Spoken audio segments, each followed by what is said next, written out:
Kisah yang akan aku sampaikan ke viewers kali ini berasal dari salah satu cerita di buku terkenal bernama Chicken Soup for the Soul, Grieving and Recovery. Cerita ini mengenai sepasang suami istri yang saling mencintai, namun ajal memisahkan mereka berdua. Sepasang suami istri tersebut adalah Paul dan Betty. Namun sayangnya, Paul telah meninggal. Pemakaman Paul dilaksanakan di hari Jumat dan rumah terlihat kosong, sangat sunyi.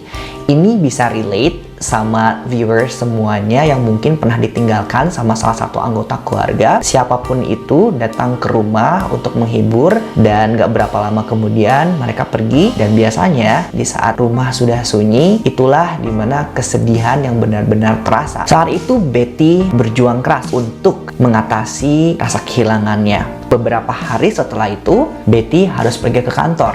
Namun dia nggak begitu yakin apakah dia bisa melewati hari itu dengan baik atau tidak. Salah satu hal yang Betty pelajari dari Paul yaitu mendiang suaminya. Paul adalah orang yang ingin bekerja sebanyak mungkin dan selama mungkin, sehingga dia ingin melakukan hal yang sama seperti yang Paul lakukan saat dia masih hidup. Pada saat dia sudah tiba di kantor, dia nggak tahu harus ngomong apa. Begitupun orang-orang di kantor juga nggak tahu harus ngomong apa sama Betty. Ya mungkin untuk orang yang baru ditinggalkan, itu biasanya teman-teman kita pun atau keluarga kita pun nggak tahu harus memulai pembicaraan seperti apa. Takut-takut topik yang kita bicarakan itu malah akan mengingatkan terhadap keluarga kita yang sudah meninggal.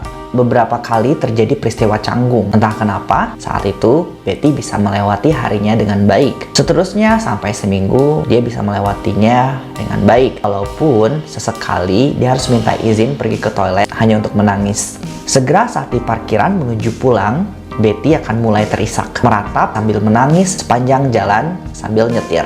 Untuk menjaga agar para tetangga tidak memanggil para medis karena khawatir sesuatu terjadi terhadap Betty, Betty memaksa dirinya untuk berhenti menangis pada saat dia sampai di rumah dan berpura-pura segalanya baik-baik aja sampai dia masuk ke rumah. Di dalam rumah, suasana lumpuh tak berdaya. Gak ada hal lain yang dia lakukan selain duduk-duduk di depan komputer dan bermain game kartu yang ada di komputer. Saat dia bermain kartu di komputer, dia seringkali mengulang permainan yang sudah dia mainkan bersama Paul di minggu-minggu sebelumnya. Jadi kalau misalnya di permainan kartu yang ada di komputer itu ada rekap permainan kartu yang sebelumnya dimainkan. Jadi di situ Betty untuk mengingat kembali Paul, dia mereplay atau memainkan kembali permainan yang sebelum-sebelumnya mereka berdua pernah mainkan. Jauh di lubuk hati Betty yang paling dalam, dia masih berharap kalau Paul masih hidup. Dan dia juga membayangkan suara langkah kaki Paul datang ke ruangannya dan mendekatinya. Dia juga berharap dia bisa terbangun dari mimpi buruk ini. Tapi mau gimana lagi? Paul sudah meninggal. Setiap hari dia berlatih untuk membicarakan sebuah topik yang mau mereka obrolkan. Namun akhirnya dia tersadar jika obrolan yang dia persiapkan itu nggak akan pernah terjadi karena Paul sudah meninggal. Dan saat dia tersadar, dia mulai merasa sakit perut dan dia juga mulai merasa kepalanya pusing. Setelah pulang dari kerja dan tiba di rumah, Betty jarang melakukan apapun, termasuk pekerjaan rumah. Dan biasanya dia sampai di rumah itu di malam hari. Dan di malam hari pun dia tidak memasak. Yang dia lakukan hanya duduk-duduk di depan komputer. Tidak ada yang bisa dia makan selain permen yang ada di atas meja. Seumur hidupnya, Betty tuh nggak pernah makan permen sebanyak itu. Selain permen, dia juga mengambil beberapa snack yang ada di lemari es ataupun yang ada di meja. Dan snack-snack itulah yang menjadi makan malamnya setiap hari. Loh, kok kenapa nggak ke supermarket aja sih beli makanan? Nah, inilah yang menjadi hal menarik di cerita ini. Supermarket merupakan salah satu tempat dari beberapa tempat yang Betty sendiri masih belum kuat untuk dikunjungi. Kenapa? Karena perjalanan ke supermarket bersama Paul itu udah seperti petualangan buat Betty. Biasanya pada saat mendiang Paul masih ada, Betty akan mulai berbelanja di bagian counter makanan. Itu adalah tempat di mana dia memilih daging yang tepat dan keju sandwich yang enak. Enak merupakan pujian tertinggi Paul terhadap sebuah sandwich. Dari sana, biasanya mereka akan melanjutkan ke bagian roti dan bumbu-bumbu. Di bagian sayur dan buah-buahan, Paul mulai menata keranjang-keranjang yang berisi buah-buahan dan sayur-sayuran. Dan dia membiarkan keranjang-keranjang itu sedikit terbuka. Saat Betty bertanya, kenapa harus dibuka? Paul menjawab supaya orang-orang bisa dengan mudah ngeliat sampel yang ada di keranjang tersebut. Saat dia menjelaskan hal tersebut kepada Betty, Paul tersenyum sambil mengedipkan sebelah matanya. Biasanya pada saat Betty pergi ke supermarket bersama Paul, ada item yang tiba-tiba muncul di kereta keranjang mereka. Barang-barang tersebut adalah kue kopi, roti, dan donat. Betty bertanya sama Paul, itu barang-barang siapa? Ini nggak ada di list kita. Kemudian biasanya Paul kayak pura-pura terkejut gitu.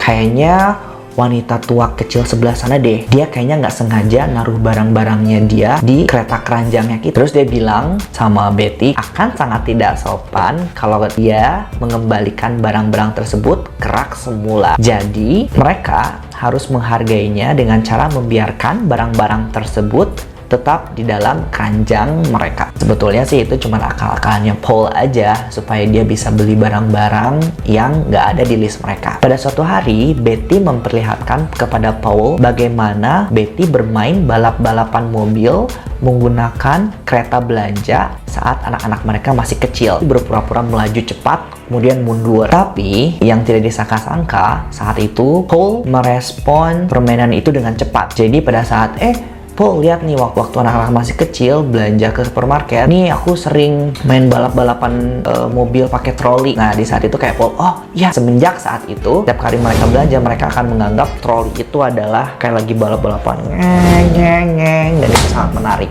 Betapa menyenangkannya kehidupan mereka hanya dengan berbelanja makanan di supermarket. Masalah lainnya, kenapa Betty enggan untuk pergi ke supermarket itu adalah Betty dan Paul sudah mengenal manajer supermarket tersebut. Jadi, akan sudah sangat pasti jika manajer tersebut melihat Betty berbelanja hanya sendirian, itu dia akan bertanya mengenai Paul. Dan Betty belum siap untuk memberitahu kalau sebetulnya Paul sudah meninggal. Beberapa hari setelah itu, Betty ditelepon oleh pihak kremasi jenazah bahwa abu jenazah Paul sudah siap untuk diambil. Oh ya, tadi di awal cerita aku bilang kalau pemakaman Paul. Nah, pemakaman yang dimaksud di sini adalah penyerahan jenazah dari keluarga ke pihak kremasi. Karena di beberapa situasi, beberapa orang memutuskan untuk memakamkan jenazahnya itu dengan cara ada yang dikuburkan, ada yang dikremasi. Nah, untuk kali ini Paul memilih jenazahnya untuk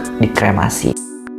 Di saat itu, Betty memutuskan untuk menghubungi temannya Judy. Karena saat itu, Betty masih terlalu gugup untuk mengambil abu jenazah suaminya tersebut sendirian. Sehingga dia berharap apabila temannya itu menemaninya, dia akan lebih berani untuk menghadapi kenyataan tersebut. Saat tiba di tempat kremasi, Judy membuat Betty mudah untuk menerima sebuah kardus berbentuk kotak yang berisi abu jenazah Paul. Paul bilang dia nggak mau abu jenazahnya dimasukkan ke dalam kendi jenazah, tapi cukup dimasukkan ke dalam kardus karena dia ingin abu jenazahnya ditabur langsung di danau di mana dia menghabiskan musim panasnya waktu dia masih kecil. Setelah menandatangani beberapa administrasi, Betty dan Judy langsung pergi ke mobil. Dia meletakkan kotak dus tersebut di lahunan Betty dan menghela nafas panjang, gak yakin apa yang sebenarnya Betty rasakan saat itu. Setelah terdiam beberapa saat, Judy bilang, sekarang mau ngapain lagi, Bet? Betty berpikir sejenak dan bilang, kamu mau nggak antar aku ke supermarket? Aku nggak berani pergi ke supermarket sendiri semenjak Paul meninggal, tapi aku juga butuh makanan. Judy bilang, tentu dong, yuk berangkat. Kemudian nggak diduga-duga, Judy bilang, tapi kamu nggak perlu pergi tanpa Paul kok. Kita bawa aja dia bareng kita. Betty melihat Judy keheranan sebelum akhirnya dia bisa mencerna maksudnya. Kita bawa aja dia bareng kita. Setelah Betty mengerti apa yang dimaksud Judy, Judy bilang, Paul ingin kamu bahagia lagi. Dia juga pasti mikir kalau ini lucu deh. Betul juga ya. Kemudian Judy menambahkan, naikin aja dia ke kereta belanja. Dengan cara itu, kita bisa ngobrol bareng saat belanja. Dan kamu juga nggak harus belanja tanpa dia kan? Betty melihat ke arah Judy dan mulai tertawa. Awalnya sih terasa aneh, tapi dengan kata-kata tersebut, Betty merasa lebih lega. Betty tahu kalau Paul tidak ingin Betty merasa sedih terus-menerus. Paul tidak ingin melihat Betty menangis sepanjang hidupnya. Betty sadar itulah kenapa dia butuh Judy untuk menemaninya saat itu. Karena Judy akan menemukan bahan candaan di situasi apapun. Mereka akhirnya berkendara menuju supermarket. Saat mereka sudah masuk ke supermarket, mereka mengambil kereta belanjaan yang ada tempat dudukan buat anak-anak. Kardus berisi si abu jenazah Paul ini disimpan tepat di tempat duduk anak-anak di dalam kereta belanja tersebut. Mereka menganggap seolah-olah Paul berada di situ. Mereka bilang, kita mau belanja nih. Kamu mau beli apa? Di situ Betty merespon berpura-pura seolah-olah Paul sudah mengatakan sesuatu. Oke deh. Yuk kita ke counter makanan dulu. Kemudian setelah mereka selesai di counter makanan dan membeli beberapa makanan yang ingin dibeli oleh Betty saat itu, mereka kemudian melanjutkan ke bagian sayur dan buah-buahan, dimana saat itu Betty menjelaskan tentang apa yang biasa dilakukan Paul pada saat berada di counter tersebut, membuka sedikit keranjang yang berisi sayur-sayuran dan buah-buahan untuk dijadikan sampel bagi pembeli melihat ke arah tersebut. Dan setelah itu Betty membeli kue-kue yang biasa dibeli oleh Paul. Di situ mereka berdua, Judy dan juga Betty, bermain balap-balapan kereta belanja menuju lorong makanan penutup dan tertawa terkekeh-kekeh saat mengeluarkan suara seolah-olah itu suara mobil kayak lihat nih Paul, kita mau ke sana, ke arah pojokan sebelah sana. Apaan tuh? Enggak deh.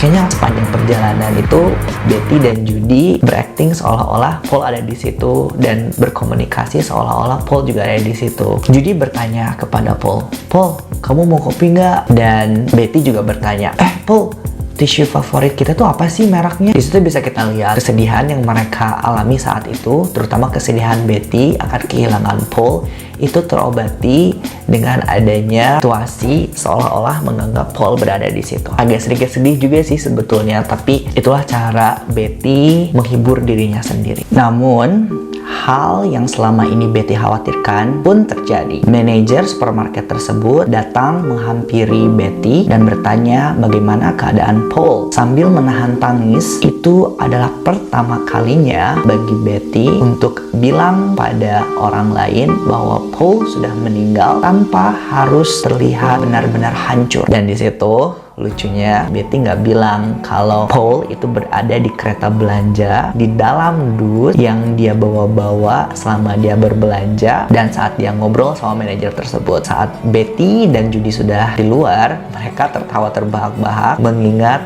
akan hal konyol yang mereka lakukan dengan abu jenazah Paul saat itu. Dengan adanya candaan Judy, Betty bisa melalui perjalanan ke supermarket tersebut dengan baik. Walaupun tentu saja setelah itu Betty masih merasa sedih tiap kali dia harus pergi sendiri ke supermarket dan beli barang-barang yang biasa diberi oleh Paul. Namun setiap kali Betty teringat akan abu jenazah Paul yang ada di kereta belanja mereka saat berbelanja dengan Judy, itu membuat hati Betty merasa sedikit terhibur. Dan sejak saat itu segalanya terasa sangat mudah bagi Betty. Pelajaran yang bisa aku ambil dari kisah Betty ini adalah tiap orang memiliki caranya sendiri untuk mengatasi kesedihan akan kehilangan orang yang mereka cintai. Dan itu tergantung dari sikap kita sendiri dalam mengatasi kesedihan tersebut. Dan Betty merupakan salah satu orang yang beruntung karena memiliki sahabat seperti Judy yang bisa menghibur hatinya